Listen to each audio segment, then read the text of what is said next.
أعوذ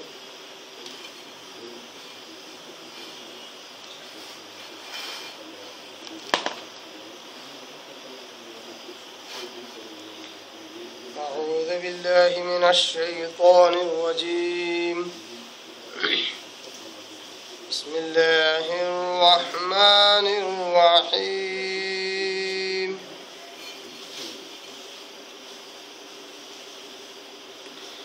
تولج الليل في النهار وتولج النهار في الليل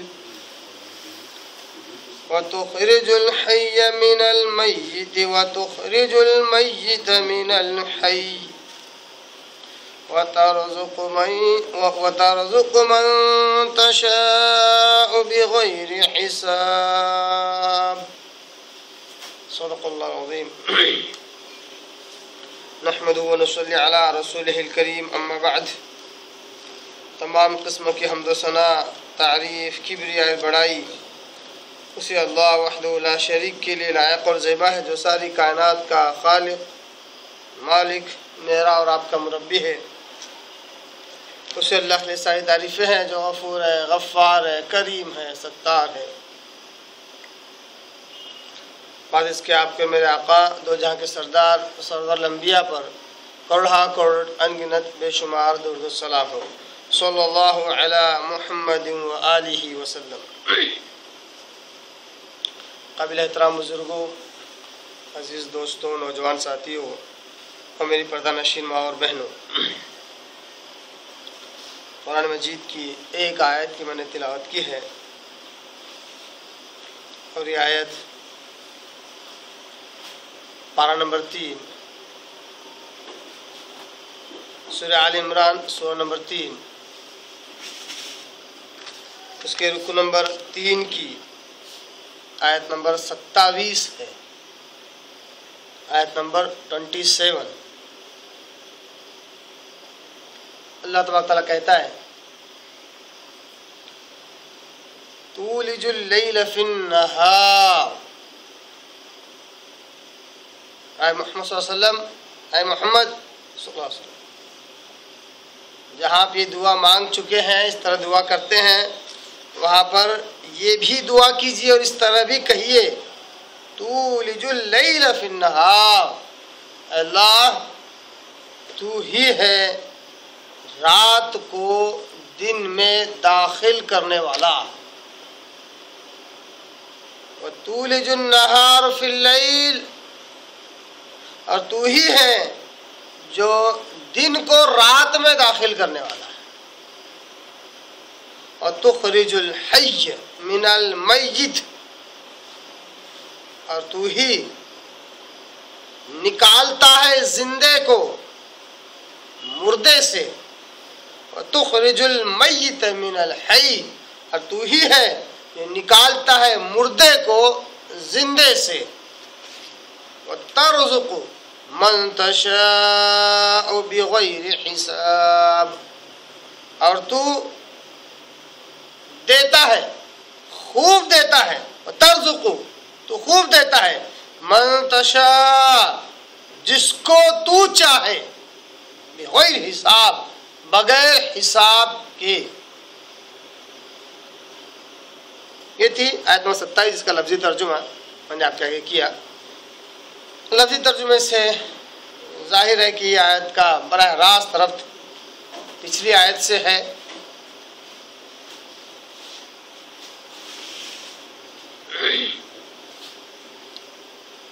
اللہ تعالیٰ آیت نمبر 26 میں نبی کریم صلی اللہ علیہ وسلم کو اس طرح دعا کرنے کے لیے اللہ کہتا ہے کہ قل اللہم مالک الملک تؤتی الملک من تشاء. اے محمد صلی اللہ علیہ وسلم، آپ اس طرح دعا مانگیے، اس طرح آپ اس طریقے سے دعا کیجئے کہ اے ملک کے مالک، تو جس کو چاہے ملک عطا کرے اور جس سے چاہے اس سے ملک چھین لے، تو جس کو چاہے اس کو عزت بخشے، جس کو چاہے تو ذلیل کرے. بیدک الخیر، ساری بھلائیاں تیرے ہی ہاتھوں میں ہے، بے شک تو ہر چیز پر پوری قدرت رکھنے والا ہے۔ اور اے محمد صلی اللہ علیہ وسلم آپ اس طرح بھی کہیے کہ اللہ تو ہی ہے جو رات کو دن میں داخل کرتا ہے اور دن کو رات میں داخل کرتا ہے، اور تو ہی ہے نکالنے والا زندے کو مردے سے، اور تو ہی ہے نکالنے والا مردے کو زندے سے، اور تو خوب دینے والا ہے جس کو تو چاہے بے حساب رزق۔ معلوم ہوا کہ دونوں آیتیں آپس میں براہ راست ربط رکھتی ہیں، تعلق رکھتی ہیں۔ آیت نمبر 26 کا تو ہم نے کافی 2 حصوں میں تفصیلی علم حاصل کیا، اس کا معنی، مفہوم، اس کی تشریح، اس کی تفسیر ہم نے جانی۔ آیت نمبر 27 کو آج ہم سمجھتے ہیں کہ تولج اللیل فی النہار، تولج یلج یولج کے معنی داخل ہونا، جس طرح اللہ تبارک تعالیٰ قرآن مجید میں ایک جگہ پر بہت ہی بہترین مثال دیتے ہوئے اللہ کہتا ہے حتی یلج الجمل فی سم الخیاط، حتی یلج الجمل، یلج یہی لفظ اللہ تعالیٰ استعمال کرا، تولج والا یلج، حتی یلج الجمل فی سم الخیاط۔ یہ کافر لوگ، ان کافروں کے لیے آسمان کے دروازے ہرگز کھولے نہیں جائیں گے۔ کافروں اور مشرکوں کے لیے آسمان کے دروازے ہرگز کھولے نہ جائیں گے، اور جنت میں اس وقت تک نہیں جا سکتے۔ ایک کنڈیشن اللہ نے رکھی، ایک شرط، اگر وہ شرط پوری ہو جائے تو جنت میں جا سکتے ہیں۔ کافر بھی، اللہ کہتا ہے کافر بھی جنت میں جا سکتے ہیں، مگر ایک شرط اگر وہ پوری ہو جائے۔ انوکھی بات اللہ تبارک تعالیٰ بڑے عجیب انداز سے بیان کرتا ہے، کافر بھی جنت میں اگر جانے کے خواہش مند ہے، ٹھیک ہے وہ بھی جا سکتا ہے، مگر ایک شرط ہے اس کے لیے، حتی یلج الجمل فی سم الخیاط۔ یہ کافر اس وقت تک جنت میں نہیں جا سکتے جب تک کہ اونٹ سوئی کے ناکے میں سے داخل ہو کر پار نہ ہو جائے۔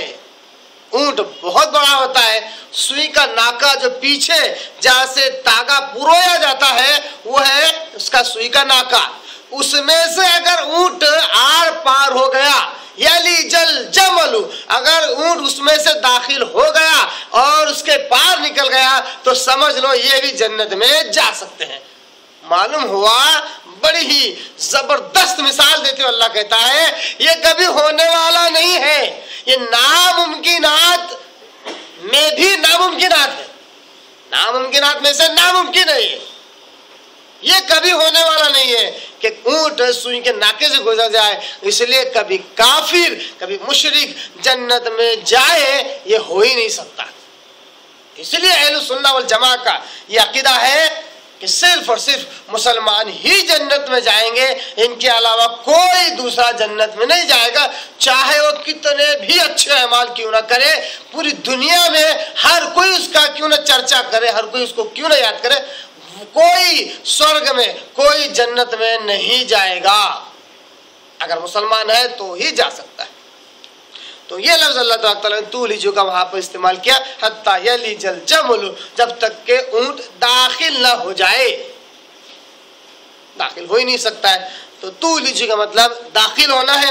تولج اللیل، اللہ تو ہی داخل کرتا ہے رات کو، فی النہار، دن میں، نہار یعنی دن، لیل یعنی رات، جیسا کہ ابھی لیلۃ القدر کہہ رہے ہم، یعنی قدر والی رات۔